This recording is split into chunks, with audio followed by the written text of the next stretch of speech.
aneka ragam hewan di muka bumi ini tak lepas dari hasil proses reproduksi yang dilalui oleh induk-induk hewan itu. Demi meneruskan keturunannya, seekor induk hewan rela mengorbankan diri untuk melahirkan atau menelurkan anak-anak mereka. Sama halnya dengan yang dilakukan oleh para induk hewan berikut ini dalam mengurus anak, melindungi mereka terhadap predator, dan mengajarkan cara mempertahankan diri. Aksi-aksi alami yang mengharukan dari para induk hewan itu telah kami rangkum dalam 7 pengorbanan induk hewan versi On The Spot.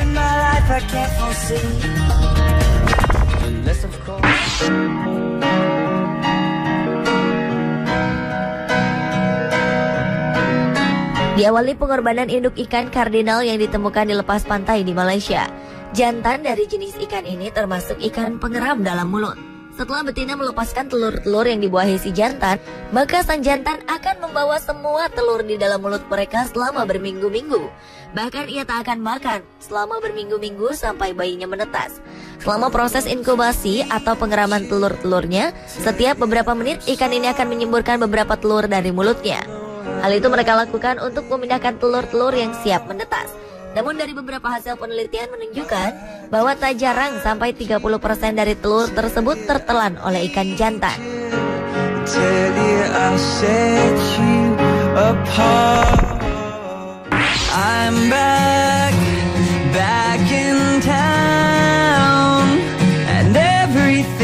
Beruang kutub merupakan hewan lainnya yang juga berkorban bagi anaknya. Biasanya induk betina akan ditinggalkan oleh pejantan sesaat setelah kawin. Mereka seperti dipaksa berurusan dengan masa kehamilan yang sulit dengan sendirian. Pada saat hamil, beruang kutub betina perlu makan makanan yang cukup setidaknya 200 kg. Takaran itu lebih dari 2 kali lipat berat tubuhnya. Setelah berat badan yang diperlukan diperoleh, sang betina akan menggali sarang untuk melakukan proses persalinan. Mereka sering melakukannya di gundukan salju, di mana ia memasuki keadaan hibernasi.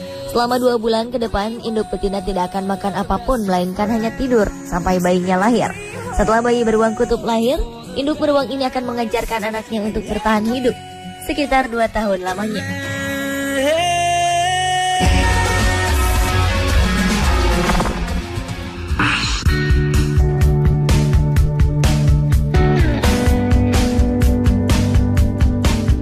Paus abu-abu Pasifik dapat bermigrasi sejauh ribuan mil dari perairan kutub utara yang kaya akan plankton ke laguna tropis yang relatif miskin gizi di pantai Meksiko.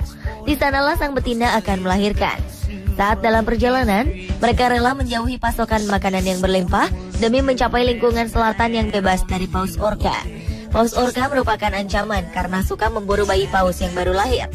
Saat sang induk menjauhi pasokan makanan, kondisi ini memberi kesempatan bagi bayi paus abu-abu untuk menghisap susu.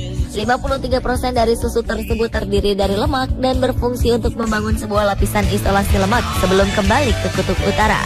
Di samping rela menderita kelaparan selama berbulan-bulan, induk paus abu-abu juga harus menghasilkan susu tinggi kalori bagi bayi mereka. Karenanya tak heran jika mereka dapat kehilangan berat badan hingga 8 ton.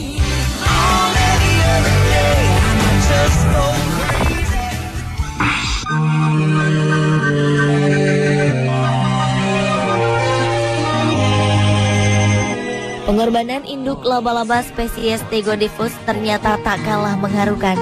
Lebih dari sekedar menjaga sarang dan memberi makan anak-anaknya, perkawinan menandakan bahwa hidup mereka akan berakhir. Laba-laba betina akan meletakkan kepompong telur mereka pada jaring laba-laba, lalu mengawasinya hingga bayi menetas. Setelah anak-anaknya menetas, sang induk akan terus makan demi memberikan asupan gizi pada keturunannya yang bersarang bersamanya di jaring yang sama. Ketika bayi laba-laba berusia sekitar 1 bulan, sang induk akan berguling menunjukkan punggungnya.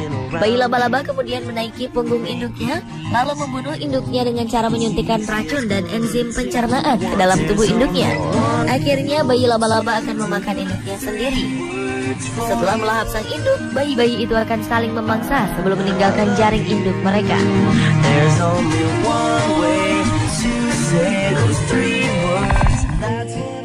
I'm not gonna patronize you, but trying to write down why I like you. Seekor katak panah beracun betina dapat bertelur sebanyak 5 butir.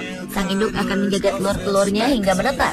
Kemudian kecebongnya akan dibawa satu persatu di atas punggungnya dari lantai hutan hujan ke pohon-pohon setinggi 100 meter. Setelah meletakkan kecebong-kecebongnya di puncak pohon, ia harus menemukan daun berair untuk setiap kecebongnya guna menyiapkan pembibitan yang aman. Selanjutnya, ia akan memberi makan setiap kecebong dengan telurnya yang tidak terbuahi selama 6 hingga 8 minggu. Hal itu memungkinkan para kecebong tumbuh menjadi katak muda tanpa harus saling memangsa.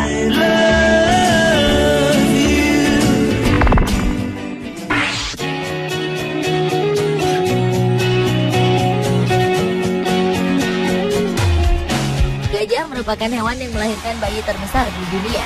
Dengan masa kehamilan selama 22 bulan, kondisi itu merupakan periode kehamilan paling lama dari setiap hewan darat. Gajah melahirkan anaknya yang biasanya memiliki bobot lebih dari 100 kg dan tinggi lebih dari 70 cm. Karena bayi gajah lahir dengan kondisi hampir buta, mereka jadi bergantung pada bagian belakang sang induk sebagai navigasi. Semua anggota kelompok gajah betina berpartisipasi dalam perawatan kaum mudanya. Sang ibu biasanya memilih beberapa pengasuh yang akan membantu dalam setiap aspek merawat anak. Lalu saat anak gajah itu bersama pengasuhnya, si induk memiliki lebih banyak waktu luang untuk menghidupi dirinya, untuk memberikan bayinya sekitar 11 liter susu bergizi per hari.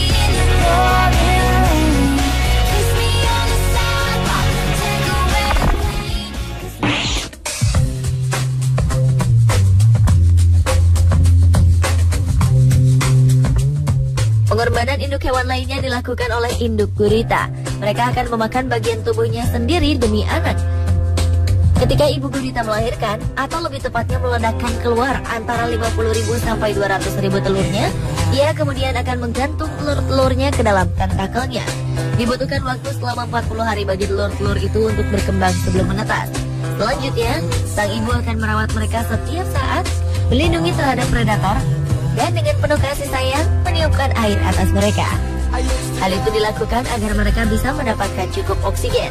Selama periode ini, sang ibu tidak akan berburu meski ia bisa mati kelaparan. Sang induk gurita ini tetap tidak akan meninggalkan telur-telurnya. Ia bahkan akan menelan beberapa tangan-tangannya sendiri untuk bertahan hidup. Ketika telur mulai menetas, ibu yang luar biasa ini akhirnya akan meninggalkan sarangnya, meskipun dia terlalu lemah untuk mempertahankan diri terhadap predator. Akibatnya, setelah menetaskan keturunan mereka, sebagian besar para ibu gurita ini mati tak lama kemudian. Pemirsa, itulah pengorbanan induk hewan versi on the spot.